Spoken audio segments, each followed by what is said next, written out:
You. అమ్మగా నిన్ను పిలిచి మాతృదేవో భవ అన్నారు, ఆదిగా నిన్ను తలచి అవనికే వెలుగన్నారు. అమ్మగా నిన్ను పిలిచి మాతృదేవో భవ అన్నారు, ఆదిగా నిన్ను తలచి అవనికే వెలుగన్నారు. చెల్లిగా నిన్ను పిలిచి సేవలెన్నో పొందారు, అక్కగా నిన్ను పిలిచి ఆదరణ కోరారు. అమ్మమ్మ అని పిలిచి నీచే సేవలను అందుకున్నారు. ఇప్పుడు ఆ అమ్మనే వృద్ధాప్యంలో సేవలు అందించాల్సిన సమయంలో వృద్ధాశ్రమాలలో అనాథగా వదిలేశారు. ఆ ఆలినే చిత్రహింసలు పెట్టి సాధిస్తున్నారు.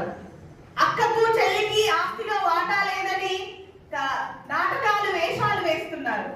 ఆ అమ్మమ్మనే కన్నెత్తి చూడక వెనకన్ని చాటేస్తున్నారు మొహం. ఈ మనుషులు మారేనా? మహిళలకు మంచి రోజులు వచ్చేనా?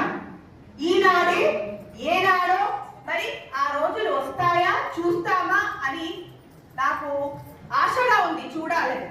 మహిళ ఉన్నత స్థితికి ఎదగాలని, మహిళలు మరి ఆర్థికంగా సామాజికంగా ఎదగాలి, రాజకీయంగా ఎదగాలి అని నేను కోరుకుంటాను. రాజకీయంగా గెలిచి మగవారి చేతిలో అధికారం పెట్టకండి దయచేసి.